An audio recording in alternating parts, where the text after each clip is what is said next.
Apa yang terjadi saat seorang CEO yang angkuh harus merunduk di hadapan orang yang paling ia remehkan demi menyelamatkan perusahaannya?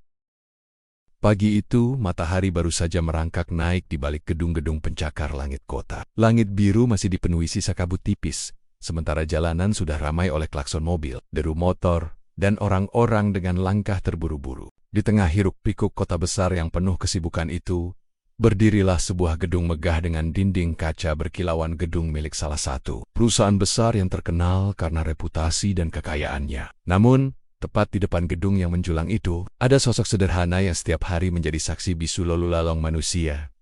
Pak Budi, seorang tukang parkir. Pak Budi bukanlah siapa-siapa di mata kebanyakan orang. Usianya sekitar 50-an, wajahnya mulai dipenuhi keriput, rambutnya beruban meski selalu disisir rapi. Kemeja lusuh dengan warna biru pudar dan celana hitam sederhana menjadi seragamnya sehari-hari. Ia selalu membawa peluit kecil di lehernya, dan selembar rompi oranye yang sudah mulai pudar warnanya. Meski hidupnya pas-pasan, senyum ramah tidak pernah lepas dari wajahnya. Setiap pagi ia datang lebih awal dari kebanyakan pegawai kantor. Dengan sapu lidi sederhana, ia menyapu area parkir, memastikan tempat itu bersih dari dedaunan atau sampah plastik yang berserakan. Kadang ia membantu ibu-ibu yang kesulitan menurunkan barang belanjaan dari motor, atau menolong karyawan yang kerepotan membawa berkas-berkas besar. "Terima kasih, Pak Budi," ucap salah satu karyawan muda suatu pagi ketika Pak Budi membantunya mengangkat kardus ke dalam mobil. Pak Budi hanya tersenyum, menepuk bahu anak muda itu. "Sama-sama, Nak.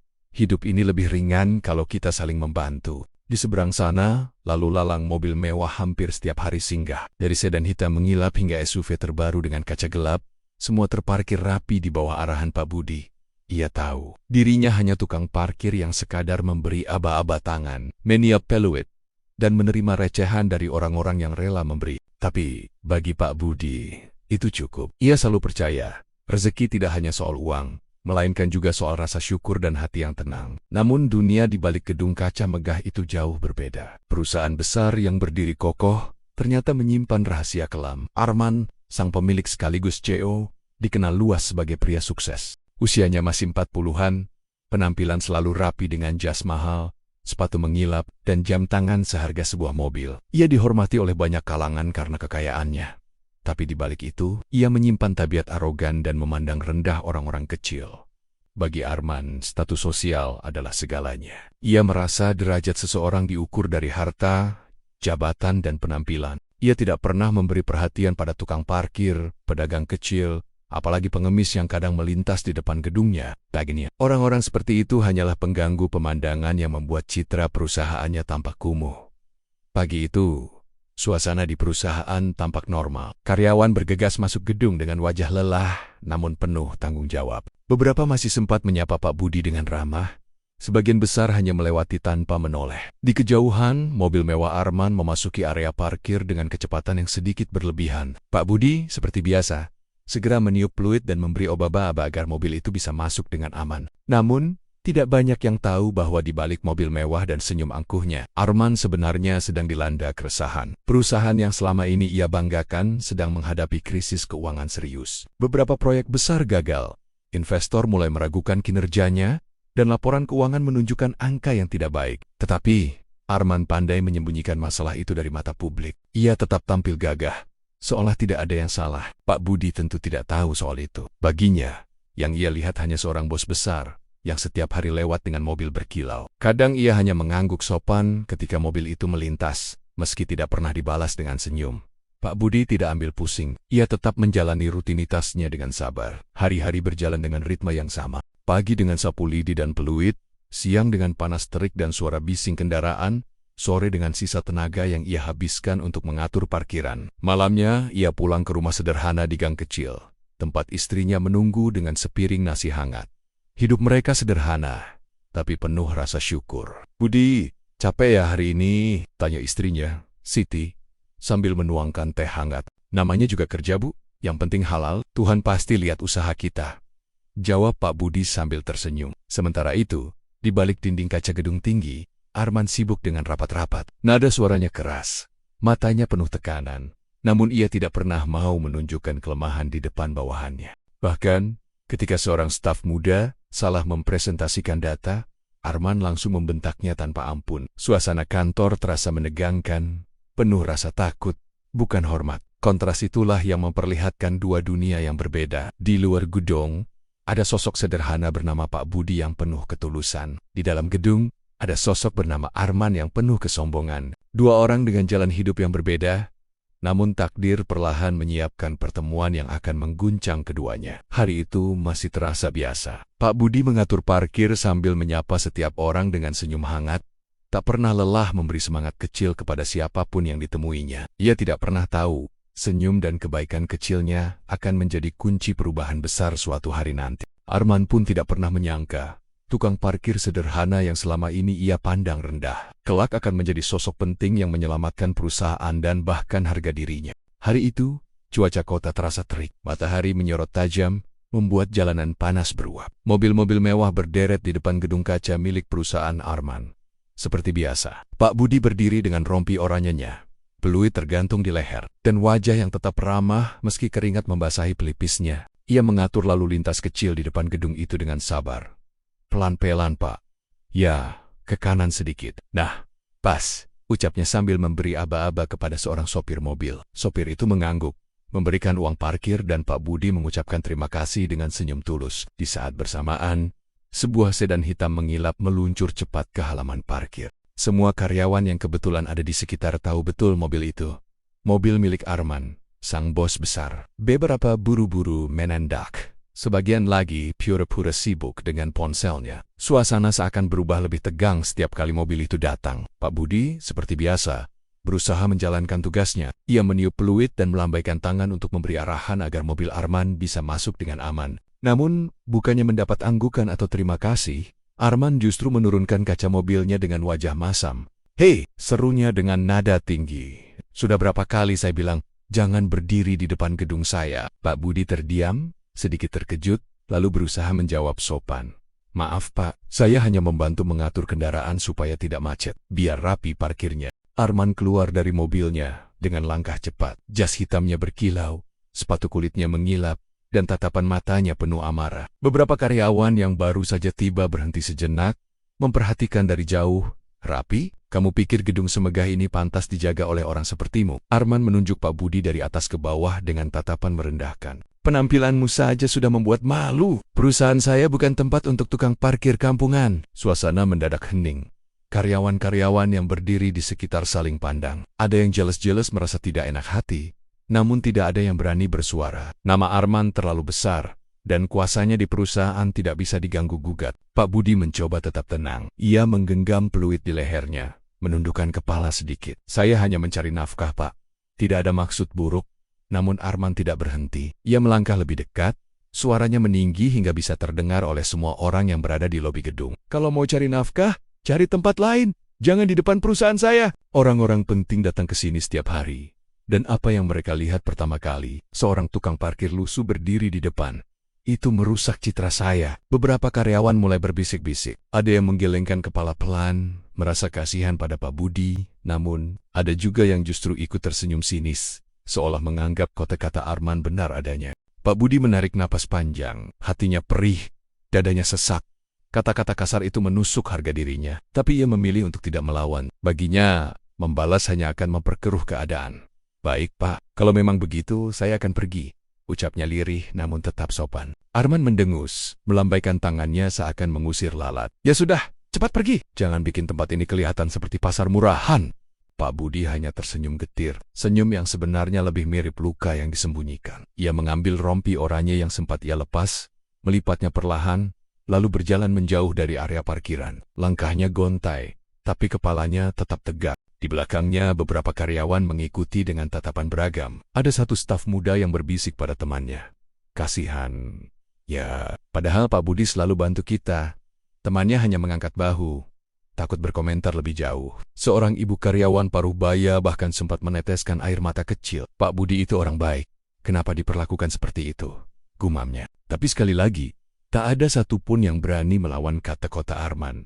Sementara itu, Arman berdiri dengan dada membusung, merasa puas telah membersihkan halaman depan kantornya dari sosok yang menurutnya memalukan. Ia berjalan masuk ke gedung tanpa menoleh lagi, meninggalkan suasana yang masih beku. Pak Budi terus melangkah hingga ke trotoar. Ia menatap gedung tinggi itu sekali lagi. Ada perasaan sakit, tentu saja. Namun ia menolak untuk membiarkan air mata jatuh. Dalam hatinya, ia berbisik, mungkin inilah nasib orang kecil. Tapi Tuhan pasti tahu siapa yang benar dan siapa yang salah. Di momen itu, ketidakadilan sosial begitu terasa. Seorang pria sederhana yang hanya mencari nafkah diperlakukan rendah. Bukan karena ia berbuat salah, tapi hanya karena penampilannya tidak sesuai standar orang kaya. Dunia memang kadang kejam pada mereka yang tidak memiliki kuasa. Namun, cerita ini belum berakhir. Justru dari titik terendah itulah, perjalanan baru Pak Budi akan dimulai, sebuah perjalanan yang kelak membalikan segalanya. Beberapa minggu berlalu setelah kejadian di mana Arman mengusir Pak Budi dari depan gedung megahnya. Sejak hari itu, halaman perusahaan terasa berbeda. Tidak ada lagi sapaan ramah di pagi hari. Tidak ada lagi peluit kecil yang mengatur kendaraan dengan sabar. Para karyawan yang dulu terbiasa melihat senyum hangat Pak Budi kini merasa ada kekosongan, meski tak seorang pun berani membicarakannya. Namun, Arman merasa puas. Ia yakin dengan menyingkirkan orang yang dianggapnya memperburuk citra perusahaan, reputasi perusahaannya akan semakin baik. Tetapi kenyataan justru berbalik. Satu persatu masalah mulai bermunculan. Seorang investor besar yang sudah hampir menandatangani kontrak tiba-tiba membatalkan kesepakatan tanpa alasan jelas. Beberapa klien lama yang selama ini menjadi sumber pendapatan perusahaan mendadak menarik kerjasama. Proyek-proyek besar gagal dieksekusi, dan laporan keuangan bulan itu menunjukkan angka kerugian yang mengejutkan. Di ruang rapat, suasana selalu tegang. Karyawan sibuk mencari solusi, manajer keuangan berkeringat dingin, dan Arman semakin sering melampiaskan amarahnya. Bagaimana bisa investor utama kita mundur begitu saja? Bentaknya pada salah satu direktur. Kalian semua bekerja atau tidur di kantor ini? Direktur hanya bisa menunduk. Kami sudah berusaha, Pak. Tapi mereka bilang, mereka kehilangan kepercayaan. Arman menghentakkan tangannya ke meja. Kepercayaan? Apa maksud mereka? Perusahaan ini masih berdiri kokoh. Namun dalam hati, Arman mulai resah. Ia tahu battle. Jika situasi ini tidak segera teratasi, bukan hanya reputasinya yang hancur, tapi juga seluruh imperium yang ia bangun. Sementara itu, kehidupan Pak Budi berjalan apa adanya. Setelah tidak bisa lagi bekerja di depan gedung itu, ia mencari lahan parkir kecil di dekat pasar tradisional. Hasilnya tidak seberapa, tapi cukup untuk sekadar makan dan membiayai kebutuhan rumah. Meski terhina, ia tidak pernah menyimpan dendam. Dalam hatinya, ia hanya berdoa agar kehidupannya tetap diberi jalan. Suatu sore, di jalan raya yang ramai, terjadi sebuah insiden kecil. Seorang pria parubaya berpakaian rapi baru saja turun dari mobil mewah ketika seorang pencopet mendekat dengan cepat. Dalam hitungan detik, tas kulit yang dibawanya lenyap. Orang-orang di sekitar hanya terkejut dan teriak tanpa berbuat banyak. Namun tanpa pikir panjang, Pak Budi yang kebetulan sedang menuntun sepedanya langsung berlari mengejar pencopet itu. Meski usianya tidak muda lagi, ia mengerahkan segenap tenaga. Jalanan ramai membuat kayar-karan itu penuh tantangan. Berhenti! Jangan lari, teriak Pak Budi. Pencopet itu mencoba menghilang di antara kerumunan, tapi Pak Budi tidak menyerah. Dengan sigap, ia berhasil menghadang di tikungan kecil, merebut tas itu, dan mendorong pencopet hingga terjatuh. Orang-orang kemudian datang membantu, sementara pencopet kabur meninggalkan kerumunan. Pak Budi menyerahkan tas itu kembali kepada pemiliknya. Ini Pak, alhamdulillah masih bisa diselamatkan, ucapnya sambil tersenyum, meski napasnya tersengal. Pria itu tercengang. Ia menatap Pak Budi dengan mata berbinar. Terima kasih, Pak. Kalau bukan karena Anda, semua dokumen penting di tas ini pasti hilang. Anda tahu siapa saya? Pak Budi hanya menggeleng. Saya tidak kenal, Pak. Saya hanya melakukan apa yang seharusnya. Barang Bapak harus kembali ke tangan yang benar. Pria itu tersenyum lebar. Nama saya Tuan Surya. Saya seorang investor. Dan tas ini bukan hanya berisi dokumen, tapi juga kontrak penting yang akan saya putuskan minggu ini. Kalau hilang, kerugian saya bisa miliaran. Pak Budi terdiam sejenak, baru menyadari betapa pentingnya tas itu. Tapi ia tetap rendah hati. Syukurlah kalau begitu, Pak. Saya tidak minta apa-apa. Yang penting Bapak selamat. Tuan Surya menepuk bahu Pak Budi dengan penuh hormat. Tidak semua orang berani melakukan apa yang Anda lakukan. Anda punya hati yang jujur dan keberanian yang besar. Dunia ini butuh lebih banyak orang seperti Anda.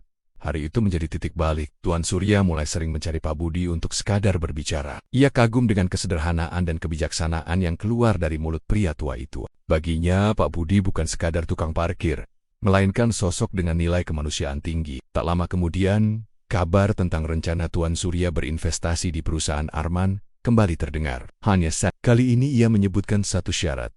Ia ingin membawa seorang teman istimewa ke rapat penting bersama direksi. Arman tentu menyambut kabar itu dengan girang. Ia berpikir, inilah kesempatan emas untuk menyelamatkan perusahaannya dari krisis. Namun, ia sama sekali tidak tahu bahwa teman istimewa yang Surya adalah orang yang dulu ia hina dan usir dengan kasar Pak Budi. Pertemuan tak terduga itu sudah semakin dekat, dan benih perubahan pun mulai tumbuh. Ruang rapat di lantai paling atas gedung Arman Corp.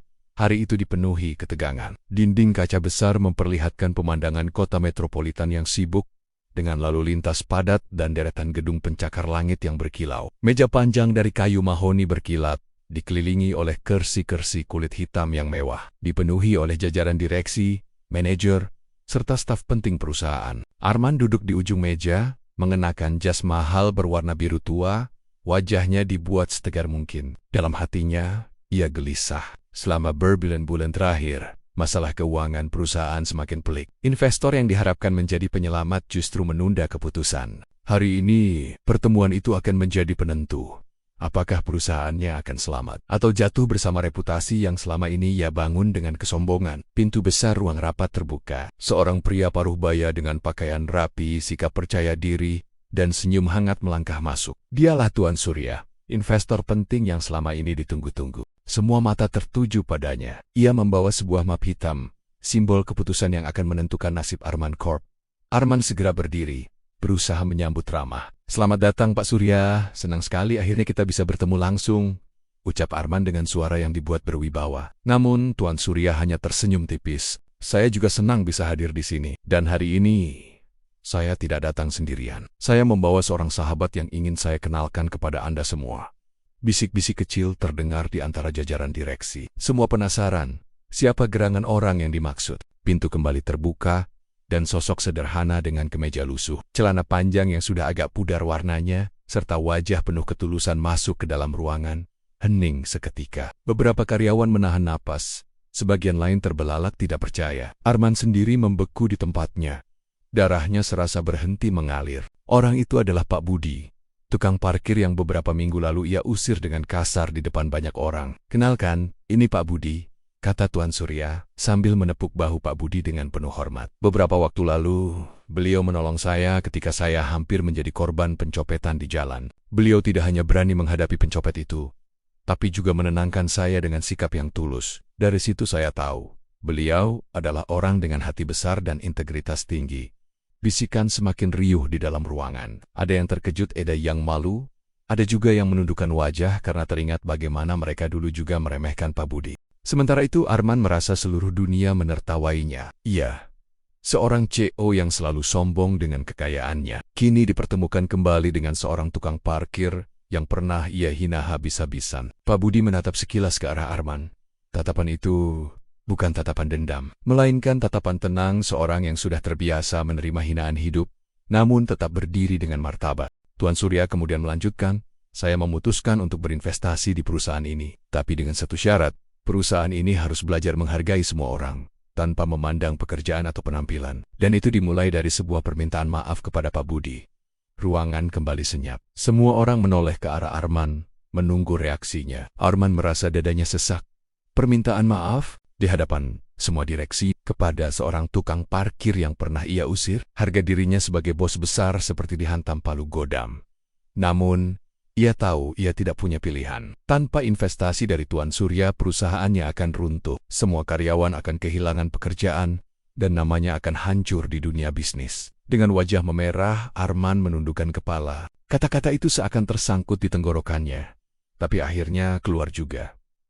Pak Budi, Saya minta maaf atas semua kote-kota saya dulu. Saya salah menilai Anda." Suara Arman bergetar. Sebagian besar karyawan terkejut melihat pemandangan langka itu. Seorang CEO yang terkenal arogan kini merunduk di hadapan seorang tukang parkir. Pak Budi hanya tersenyum kecil. "Tidak apa-apa, Pak. Saya tidak pernah menyimpan dendam. Hidup ini terlalu singkat untuk saling membenci. Yang penting, kita belajar menghargai sesama." Kata-kata sederhana itu seperti pukulan telak bagi Arman. Sementara bagi para karyawan, kalimat itu menyalakan rasa haru. Beberapa bahkan terlihat menyeka air mata diam-diam. Tuan Surya mengangguk puas. "Itulah yang saya maksud, sebuah perusahaan besar tidak hanya diukur dari angka keuntungan, tetapi juga dari bagaimana ia memperlakukan orang-orang kecil di sekitarnya. Dengan adanya perubahan sikap ini, saya percaya Arman Corp masih punya harapan. Suasana rapat berubah drastis. Dari yang awalnya tegang, kini penuh rasa lega dan haru. Para karyawan menatap Pak Budi dengan kagum. Sosok yang dulu dianggap remeh, kini berdiri sebagai pengingat bahwa kebaikan hati bisa lebih berharga daripada jabatan maupun kekayaan. Arman duduk kembali, namun kali ini tanpa kesombongan di wajahnya. Ia sadar, hidup telah memberinya pelajaran paling keras dalam kariernya, bahwa keangkuhan bisa runtuh seketika di hadapan kerendahan hati seorang tukang parkir. Pak Budi, dengan segala kesederhanaannya, telah mengubah arah nasib sebuah perusahaan. Suasana ruang rapat perlahan tenang kembali. Namun bagi semua yang hadir, kejadian barusan menjadi momen yang tak akan pernah mereka lupakan. Seorang CEO arogan akhirnya menundukkan kepala di depan seorang tukang parkir sederhana, sebuah adegan yang jauh dari bayangan mereka sebelumnya. Arman berdiri sekali lagi. Kali ini bukan dengan nada memimpin, melainkan dengan suara yang lirih dan jujur. "Pak Budi," katanya sambil menatap ke arah pria sederhana itu, "saya benar-benar meminta maaf. Bukan hanya karena kata-kata saya waktu itu, tetapi juga karena kesombongan yang sudah lama saya pelihara. Saya sadar, saya salah besar. Terima kasih karena sudah mengajarkan saya arti kerendahan hati." Kata-kata itu membuat ruangan hening, lalu perlahan diikuti tepuk tangan dari para karyawan. Mereka tahu betapa berat bagi Arman mengucapkan kalimat itu. Namun, mereka juga tahu bahwa momen itu adalah titik balik bagi perusahaan. Pak Budi tersenyum tipis. Wajahnya tetap tenang, seolah-olah permintaan maaf itu bukan sesuatu yang ia tunggu-tunggu. "Tidak usah sungkan, Pak," ujarnya. "Saya ini hanya tukang parkir. Yang saya lakukan waktu itu semata-mata karena ingin membantu orang yang sedang kesulitan. Hidup ini akan lebih ringan kalau kita saling tolong-menolong, tanpa pamrih." Jawaban sederhana itu justru membuat banyak karyawan terenyuh. Beberapa di antara mereka menunduk, menyesali sikap meremehkan yang pernah mereka tunjukkan. Dalam hati mereka berbisik, ternyata orang yang dianggap kecil justru membawa pelajaran paling besar. Tuan Surya tersenyum puas, lalu menepuk bahu Pak Budi sekali lagi. "Pak Budi, Anda sudah menjadi pengingat berharga bagi kita semua. Perusahaan ini beruntung bisa mengenal Anda. Hari itu, keputusan besar diambil. Arman Corp resmi mendapatkan investasi dari Tuan Surya, menyelamatkan perusahaan dari ambang kebangkrutan. Namun, yang lebih penting bukan hanya aliran dana baru, melainkan perubahan sikap di dalamnya. Sejak saat itu, Arman menerapkan kebijakan baru, menghargai setiap karyawan, mulai dari level terendah hingga tertinggi. Pak Budi menjadi simbol inspirasi. Ia bukan karyawan perusahaan, bukan orang kaya, bukan pula pejabat, namun ia dihormati oleh semua orang di ruangan itu. Banyak yang datang menyalaminya, mengucapkan terima kasih, bahkan meminta maaf karena dulu ikut meremehkannya.